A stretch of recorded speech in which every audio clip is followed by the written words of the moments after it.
Chicken আর salad. দেখে তো খাবারটা বেশ ভালো লাগছে, আর চিকেনের কারিটাও খুব সুন্দর। বিকেল প্রায় 5:30টার সময় হাওড়া স্টেশনের 8 নম্বর প্ল্যাটফর্মে ট্রেন প্লেস করা হচ্ছে। হাওড়ার WDS লোকোমোটিভ ট্রেন প্ল্যাটফর্মের দিকে টেনে নিয়ে আসছে। ডানকুনি স্টেশন স্কিপ করার পর ট্রেন লাগাতার 130 কিলোমিটার/আওয়ার স্পিডে ছুটে চলেছে। ট্রেনের লোকাল ভেন্ডরের কাছ থেকে দুটো সিঙ্গারা নিয়ে নিয়েছি, একটা টমেটো কেচাপও দিয়েছে।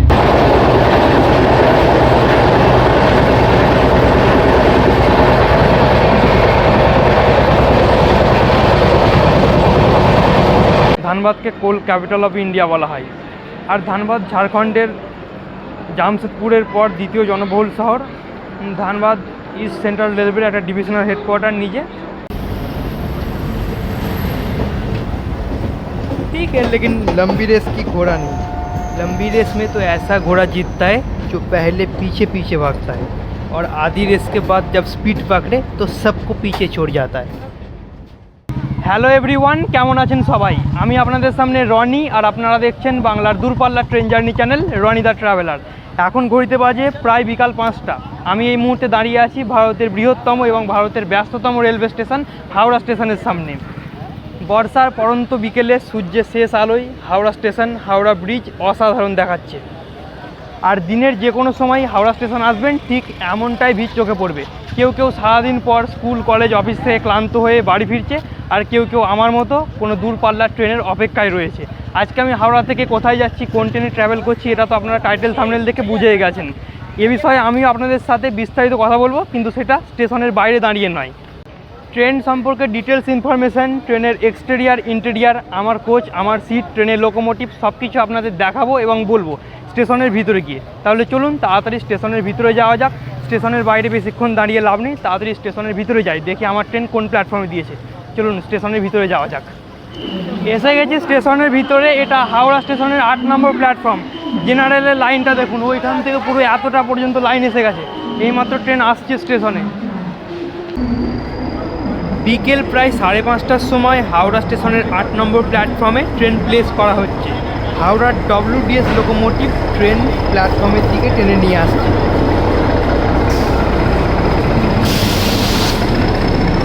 Howrah Agra cantt Chambal express. হাওড়া মথুরা চম্বল এক্সপ্রেসের সাথেও এই ট্রেনের রেক শেয়ারিং আছে। আজকে হাওড়া স্টেশন থেকে আমি ট্রাভেল করতে চলেছি train number 20975 Howrah Agra cantt Chambal এক্সপ্রেসে। এটা একটা সাপ্তাহিক ট্রেন। এই ট্রেনটা হাওড়া স্টেশন থেকে প্রতি মঙ্গলবার বিকেল 5:45 ছেড়ে বর্ধমান, আসানসোল, ধানবাদ, গয়া, পণ্ডিত দীনদয়াল উপাধ্যায় হয়ে প্রয়াগরাজ পর্যন্ত যায়। এটা একটা খুব সাধারণ রুট, মানে প্রয়াগরাজ পর্যন্ত train Howrah Delhi main line ধরেই চলে, কিন্তু প্রয়াগরাজ চিউকি জাংশন থেকে গাড়ি মানিকপুরের দিকে ঘুরে যায়। তারপর কখনো উত্তরপ্রদেশ, কখনো মধ্যপ্রদেশ, কখনো রাজস্থান হয়ে একটা ভীষণ সুন্দর পাহাড়ে ঘেরা, জঙ্গলে ঘেরা রুটে চলে ঝাঁসি, গোয়ালিয়র হয়ে আগ্রা পৌঁছায়। আজকে এই ট্রেনে করে আমি হাওড়া থেকে আগ্রা পর্যন্ত এন্ড টু এন্ড ট্রাভেল করতে চলেছি। জানি না এই পুরো ট্রেন জার্নি ভিডিওটা কটা পার্টে আসবে, কিন্তু যটা পার্টে ভিডিও আসুক আপনারা সব কটা ভিডিও দেখবেন। আমি আপনাদের কথা দিচ্ছি, এই ট্রেন জার্নির ভিডিও দেখলে আপনারা একটা অন্যরকম অভিজ্ঞতা পাবেন। আর যারা আমার চ্যানেলের নতুন দর্শক তারা অবশ্যই আমার চ্যানেলটাকে সাবস্ক্রাইব করে নিন। আর আপনি যদি ফেসবুক থেকে ভিডিওটা দেখছেন তাহলে ফেসবুক পেজটাকে ফলো করে দিন, কারণ আমি আপনাদের সামনে এরকমই ভারতবর্ষের বিভিন্ন রুটের বিভিন্ন ট্রেন জার্নি, ভারতবর্ষের বিভিন্ন রুটের গুরুত্বপূর্ণ জাংশন সম্পর্কে ডিটেলস ইনফরমেশান বাংলা ভাষায় দিয়ে থাকি। এটা আমার কোচ M1। আজকে আমি ট্রাভেল করছি এই ট্রেনের 3rd AC ইকোনমি কোচে। চলুন আপনাদের ট্রেনের ইন্টেরিয়ার দেখাই।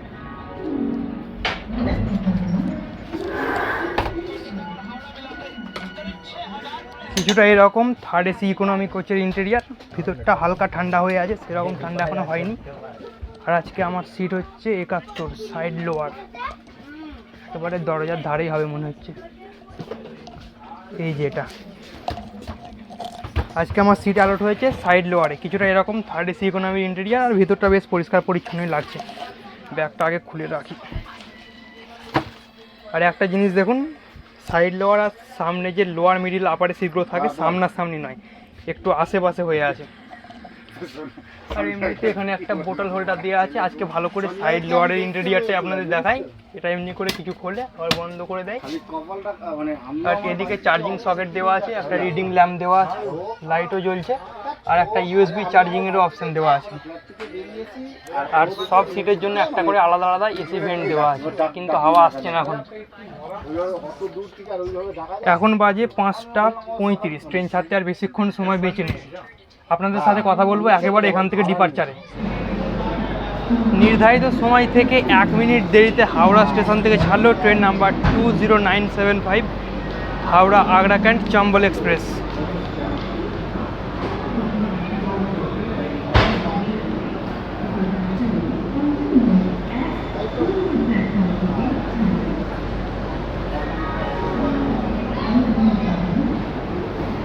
আজকে 8 নম্বর প্ল্যাটফর্মে ভিড়ও বেশ ভালো রয়েছে। ট্রেন ছেড়ে বেরিয়ে যাচ্ছে, তাও স্টেশনে এখনও বেশ ভালো হালচাল আছে। মনে হয় এরপর কোনো ট্রেন দেবে।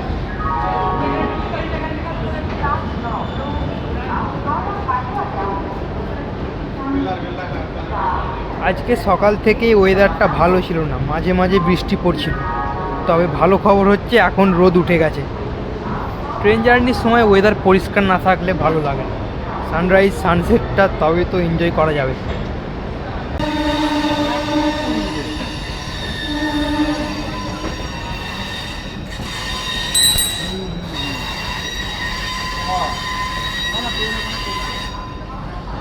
সামনে আমাদের সাথে কোনো লোকাল ট্রেনেরও ডিপারচার হয়েছে। দেখা যাক যদি কোনো প্যারালাল রেস হয়।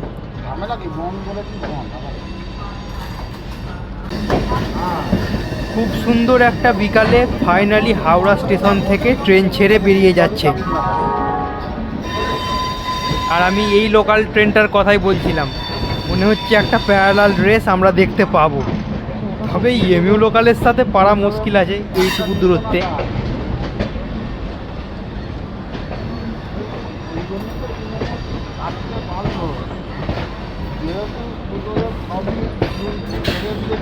সামনে অলরেডি সানসেট শুরু হয়ে গেছে। এখন প্রায় 6টা বেজে গেছে।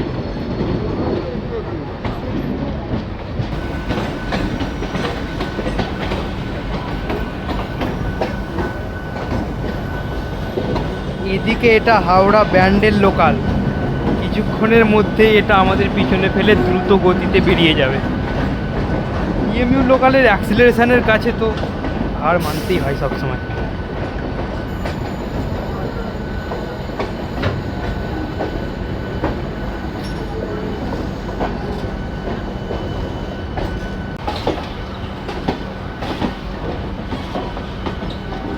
এইবার লোকালটা ধীরে ধীরে স্পিড নিচ্ছে, শুধু অ্যাক্সিলারেশনটা দেখবেন।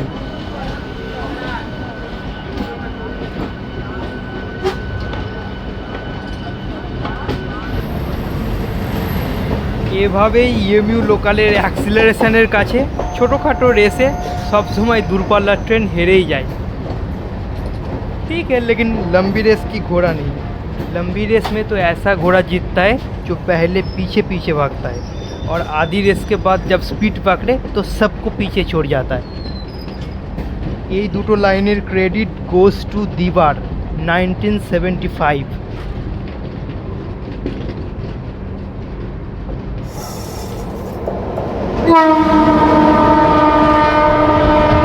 সিউড়ি হাওড়া হুল এক্সপ্রেস হাওড়া স্টেশন ঢুকছে।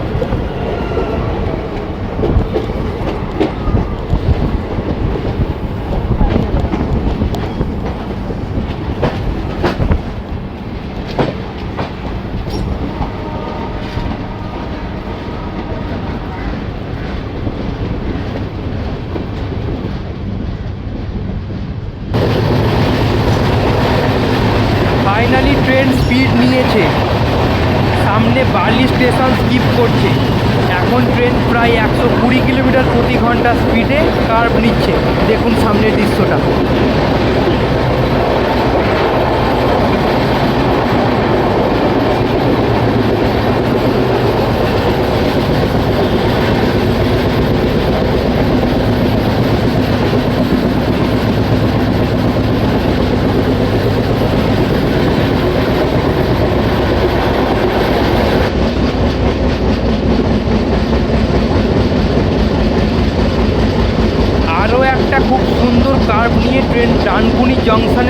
এগোচ্ছে।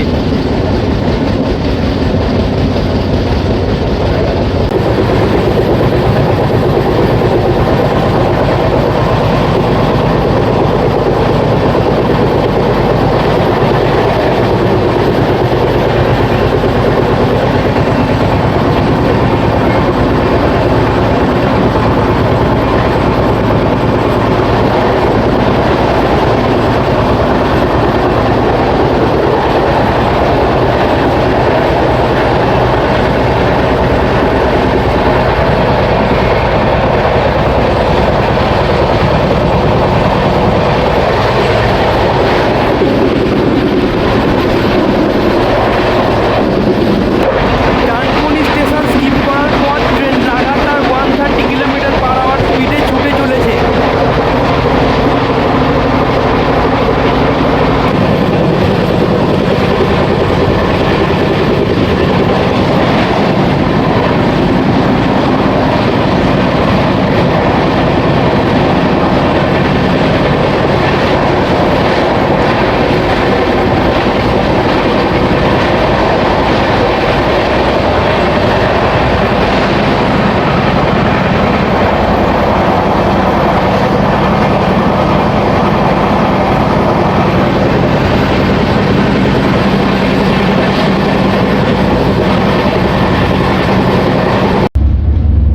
ট্রেনের লোকাল ভেন্ডারের কাছ থেকে দুটো সিঙ্গারা নিয়ে নিয়েছি, একটা টমেটো কেচাপও দিয়েছে। খেয়ে দেখি কেমন। আর গাড়ি বর্ধমানের আগে চলছে, এখনো বর্ধমান ঢোকেনি। তাড়াতাড়ি খেয়ে নিই, বর্ধমানে নামতে হবে। প্রথমে একটা টেস্ট করি।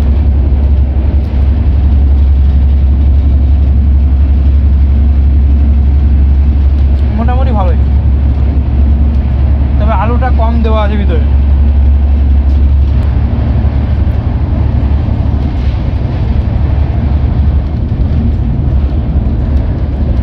দুটো সিঙ্গারা দিয়েছে 20 টাকায়। তাড়াতাড়ি আমি এটা ফিনিশ করি, তারপর আপনাদের সাথে কথা বলবো বর্ধমান স্টেশনে। হাওড়া থেকে ছেড়ে নন স্টপ রানের পর সন্ধ্যে 7টার সময় ট্রেন তার first halt Bardhaman junction enter করছে।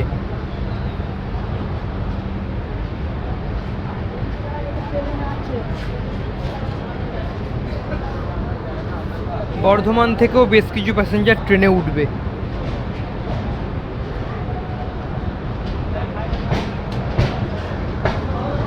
এগুলো জেনারেলেরই ভিড় মনে হচ্ছে, কারণ পিছনে 4টে জেনারেল আছে।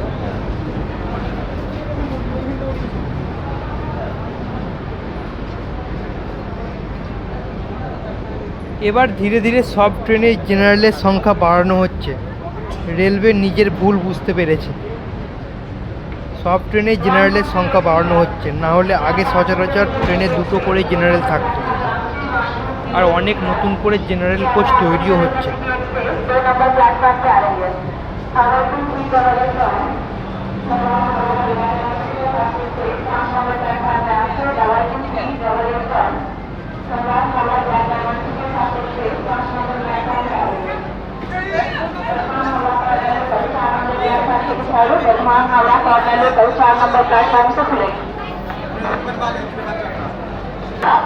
নির্ধারিত সময় থেকে প্রায় 4 মিনিট বিফোর ট্রেন এসে পৌঁছালো বর্ধমান জংশন।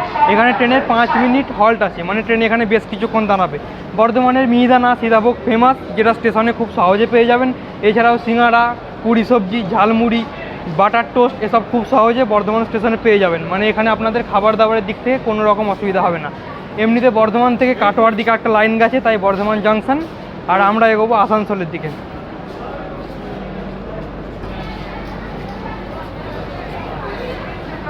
প্রায় 10 মিনিট দাঁড়ানোর পর বর্ধমান থেকে সঠিক সময় ট্রেন ছেড়ে দিয়েছে।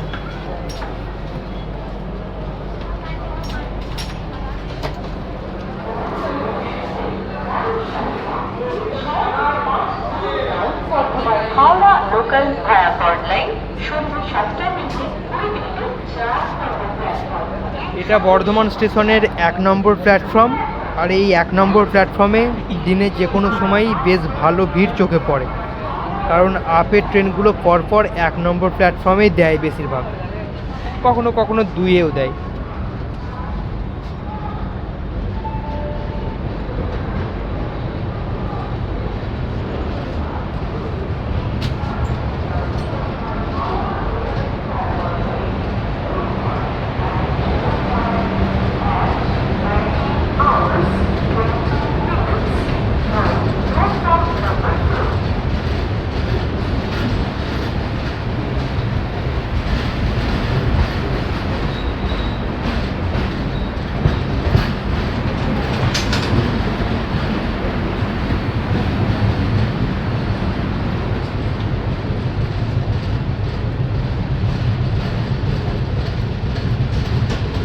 ফাইনালি বর্ধমান জংশন থেকে আমরা বেরিয়ে যাচ্ছি।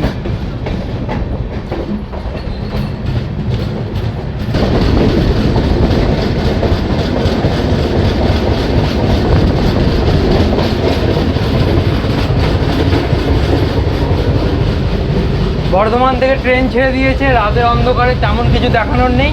এখন ভিতরে গিয়ে একটু রেস্ট করি, আবার বাইরে আসবো দুর্গাপুর স্টেশনে। বর্ধমান থেকে ছাড়ার কিছুক্ষণের মধ্যেই ট্রেন দুর্গাপুর স্টেশন পৌঁছে গেছে। আর দেখুন দুর্গাপুরের চারিদিকে কেমন ধোঁয়াশার মতো ছেয়ে আছে, আলোগুলো কেমন ঝাপসা দেখাচ্ছে। আমি যখন অগ্নিবীণা এক্সপ্রেসে ট্রাভেল করছিলাম আসানসোল থেকে, তখন ওদিক থেকে আসার সময় অন্ডাল পর্যন্ত একেবারে পরিষ্কার আবহাওয়া ছিল। সকালবেলায় রোদ ঝলমলে পরিষ্কার আকাশ ছিল। দুর্গাপুর ঢোকা মাত্রই এত ঘন কুয়াশা, শীতকালেও ওরকম কুয়াশা সচরাচর হয় না। এগুলো দূষণের কারণেই হয় মূলত।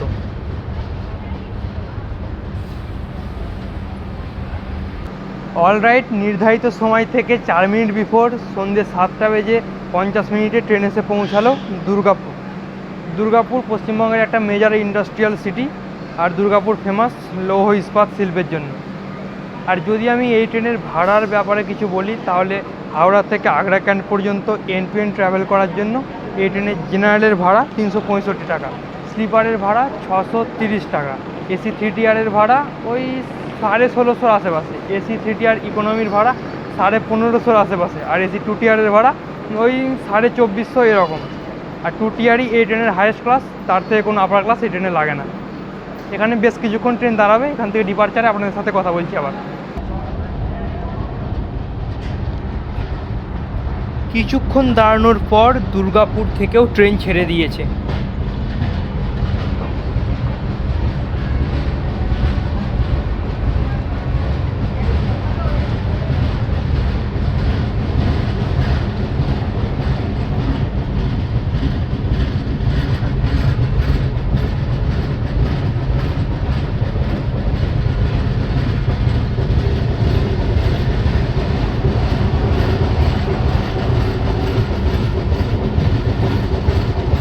দুর্গাপুর স্টেশন বেশ ফাঁকা ফাঁকা, সেরকম লোকজন নেই স্টেশনে।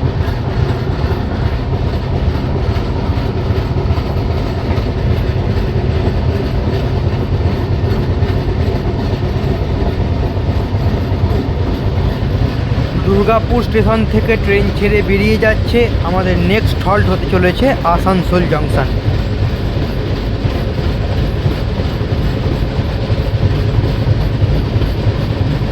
চলুন আপনাদের এবার থার্ড এসি ইকোনমি কোচের ওয়াশরুমটা দেখিয়ে দিই।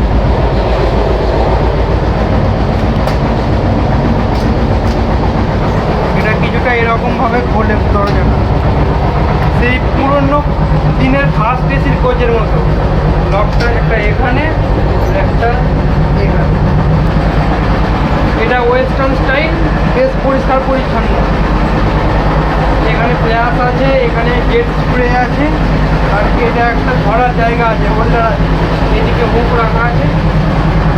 এটা বেসিন, আর ইকোনমিক কোচের বেসিনগুলো তো ফুড কন্ট্রোল হয়, এদের তলায় কোথায় আছে আমি খুঁজে পাচ্ছি না। যাই হোক, সামনে একটা আয়না আছে, মোটামুটি আয়নাটা সেরকম পরিষ্কার নয়। আর এখানে মনে হয় লিকুইড সোপ আছে। এখানে আর একটা ধরার জায়গা আছে। মোটের উপর ঠিকই আছে, খারাপ না বাথরুমটা। রাত প্রায় 8:30টার সময় ট্রেন আসানসোল জংশন এন্টার করছে। ট্রেনটা বেশ ভালোই আসছে, লেট করেনি এখনও পর্যন্ত। এখনও 2-3 মিনিট বিফোর আছে, সব জায়গায় 2-3 মিনিট বিফোর পৌঁছে যাচ্ছে, বেশ ভালো। তবে দেখা যাক কতক্ষণ এই পাংচুয়ালিটিটা বজায় রাখবে।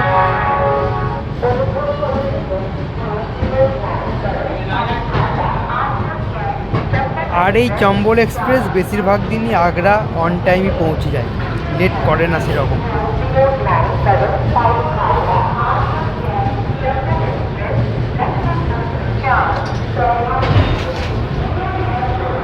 আর আসানসোল থেকেও বেশ কিছু প্যাসেঞ্জার ট্রেনে উঠতে চলেছে।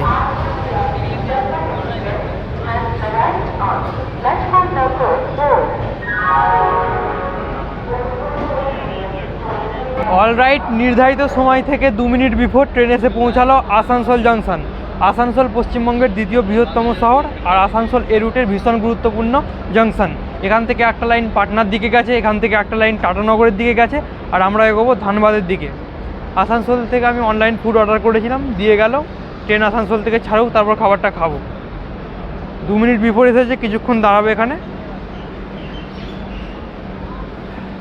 সিগন্যাল হয়ে গেছে মনে হচ্ছে, এবার ট্রেন ছেড়ে দেবে। কিছুক্ষণ দাঁড়ানোর পর আসানসোল জংশন থেকে ট্রেন ছেড়ে দিয়েছে।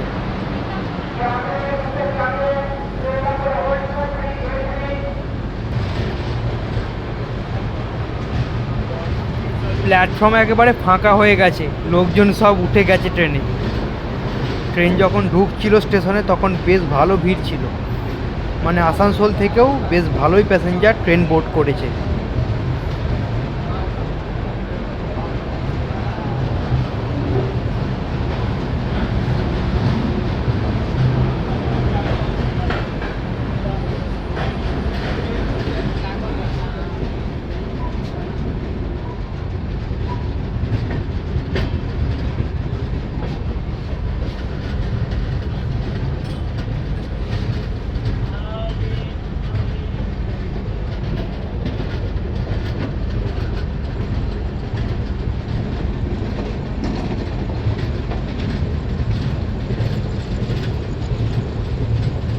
আসানসোল থেকে ট্রেন ছেড়ে বেরিয়ে যাচ্ছে। আমাদের নেক্সট হল্ট হতে চলেছে ধানবাদ জংশন। ধানবাদ পৌঁছাতে খুব বেশি সময় লাগবে না, তাড়াতাড়ি রাতের খাবারটা খেয়ে নিই, যেটা আমি অনলাইন থেকে অর্ডার করেছি, আর আপনাদেরও দেখায় যে অনলাইনে অর্ডার করা খাবারটা কেমন।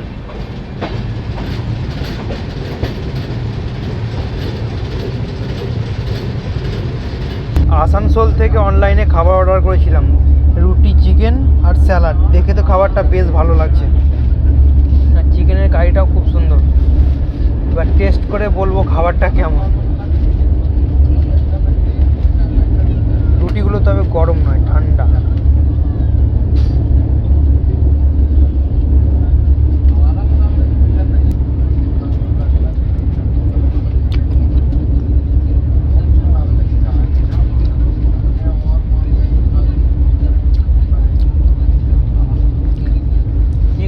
দারুণ করেছে, একটু স্মোকি ফ্লেভার আছে, তবে রুটিটা একটু শক্ত, মনে হচ্ছে ময়দার রুটি, মানে আটা ময়দা মেশানো আছে। ট্রেনে খাবার বিক্রি করছিল, তবে ট্রেনে প্যান্ট্রি কার নেই, তাই বাইরে থেকে খাবার নেওয়াই ভালো। চিকেনটা কিন্তু আমার ভীষণ ভালো লেগেছে, সম্পূর্ণ অন্যরকমভাবে রান্না করা হয়েছে। চিকেনটা খেয়ে দেখি কেমন, মানে সিদ্ধ হয়েছে কেমন।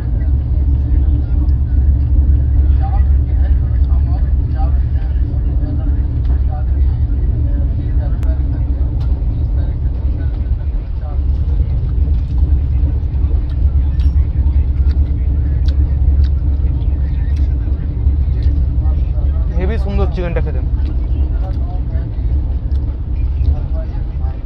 10-এ 10 রেটিং চিকেনটা। রুটিটা একটু খারাপ আছে, শক্ত শক্ত লাগছে, আর স্যালাডও দিয়েছে। গাড়ি আসানসোল থেকে ছেড়ে দিয়েছে, তাড়াতাড়ি আমি খাবারটা ফিনিশ করি, তারপর আবার ধানবাদে কথা বলবো।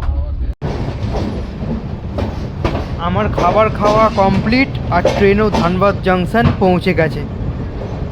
বেশিক্ষণ লাগে না আসানসোল থেকে ধানবাদ আসতে।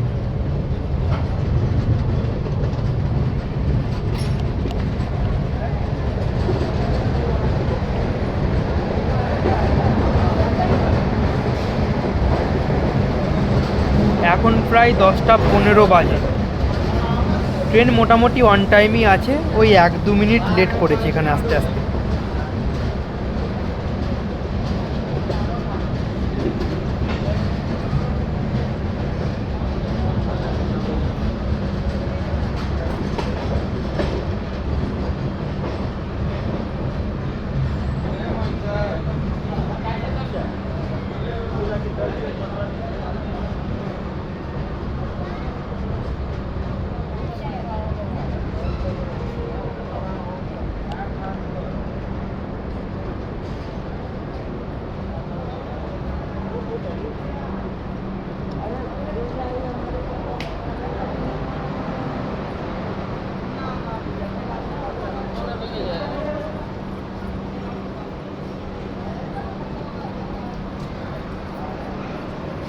অলরাইট, নির্ধারিত সময় থেকে 2 মিনিট দেরিতে ট্রেন এসে পৌঁছালো ধানবাদ জাংশন। ধানবাদ হাওড়া দিল্লি বা হাওড়া প্রয়াগরাজ লাইনের ভীষণ গুরুত্বপূর্ণ একটা জাংশন। আর ধানবাদ ফেমাস কোল মাইন্সের জন্য। এখানে 100-এর বেশি কোল মাইন্স আছে। ধানবাদকে কোল ক্যাপিটাল অফ ইন্ডিয়া বলা হয়। আর ধানবাদ ঝাড়খণ্ডের জামশেদপুরের পর দ্বিতীয় জনবহুল শহর। ধানবাদ ইস্ট সেন্ট্রাল রেলওয়ের একটা ডিভিশনাল হেডকোয়ার্টার নিজে। আর এখান থেকে আদ্রা, সিংরলি এসব বিভিন্ন গুরুত্বপূর্ণ লাইন আলাদা হয়েছে। आगरा, आगरा जाएगा बस आगरा तक ले जाएगा। हाँ, आगरा कैंट, ये ग्वालियर झांसी होते हुए। হ্যাঁ, যেটা বলছিলাম, ধানবাদ থেকে আদ্রা, সিংরলি এসব বিভিন্ন ইম্পর্টেন্ট রুট গেছে। আর আমরা এগোবো গয়ার দিকে। এখানে ট্রেনের 5 মিনিট হল্ট আছে, দেখা যাক ট্রেন কখন ছাড়ে। 10টা 20-তে এখান থেকে ডিপার্চার ছিল, 2 মিনিট লেটে এসেছে, মনে হয় ছেড়ে দেবে অন টাইমই।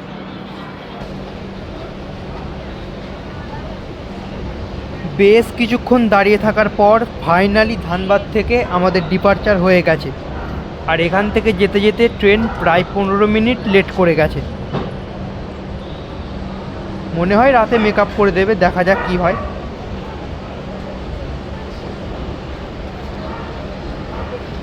এই ট্রেনের রেকর্ড ভালো, লেট করে না সেরকম। সাপ্তাহিক ট্রেন বেশ ভালোই চলে।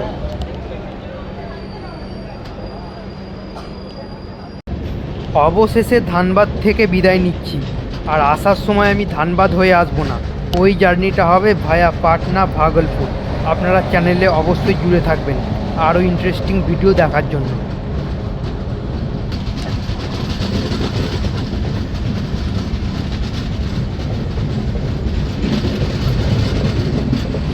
ধানবাদ থেকে ট্রেন ছেড়ে দিয়েছে। রাতের অন্ধকারে তেমন দেখানোর কিছু নেই। 10:30 প্রায় বেজে গেছে। এবার শুয়ে পড়ি, যদি উঠতে পারি তো গয়াটা আপনাদের অবশ্যই দেখাবো।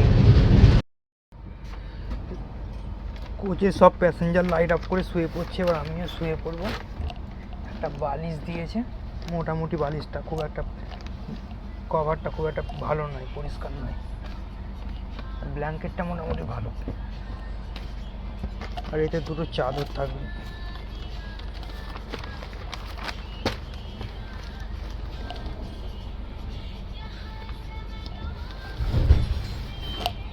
একটা তোয়ালেও দিয়েছে, এখন সব ট্রেনে তোয়ালে দেয় না সচরাচর।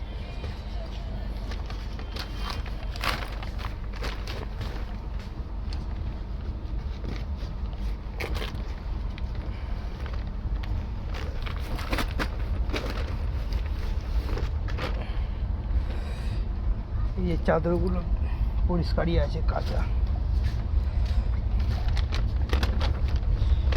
এবার বিছানা করে শোবো। একটা চাদর পেতে দেবো, একটা গায়ে নিয়ে নেবো। কম্বল মনে হয় গায়ে দিতে লাগবে না, দেখা যাক। ভিডিওটা এখানেই অনেকটা লম্বা হয়ে গেছে। হাওড়া আগ্রা ক্যান্ট চম্বল এক্সপ্রেসে এন্ড টু এন্ড জার্নির ফার্স্ট পার্ট এখানেই শেষ করছি। ধানবাদের পর থেকে গয়া, পণ্ডিত দীনদয়াল উপাধ্যায় জাংশন, প্রয়াগরাজ, মানিকপুর, ঝাঁসি হয়ে আগ্রা পর্যন্ত বাকি জার্নিটা আপনারা দেখবেন পরের পার্টে। এই ভিডিওটা পুরোটা দেখার জন্য ধন্যবাদ। ভিডিওটাতে একটা লাইক করে দেবেন। আর ভিডিওটা আপনাদের কেমন লাগলো আমাকে অবশ্যই কমেন্টে জানাবেন। আপনারা সবাই ভিডিও দেখে বেরিয়ে যান, কিন্তু ভিডিওটা আপনাদের কেমন লাগলো সেটা আমাকে জানান না। প্লিজ ভিডিও সম্পর্কে কিছু ফিডব্যাক কমেন্ট সেকশানে দেওয়ার চেষ্টা করুন, যাতে আমি বুঝতে পারি যে আমার এফর্টস আপনাদের কেমন লাগছে। আর যারা আমার চ্যানেলের নতুন দর্শক তারা অবশ্যই আমার চ্যানেলটাকে সাবস্ক্রাইব করে নিন। আর আপনি যদি ফেসবুক থেকে ভিডিওটা দেখছেন তাহলে ফেসবুক পেজটাকে ফলো করে দিন, কারণ আমি আপনাদের জন্য নিয়ে আসতে চলেছি এরকমই অনেক নতুন নতুন জায়গা, আরও অনেক নতুন জার্নিস। ততক্ষণ ভালো থাকবেন, সুরক্ষিত থাকবেন।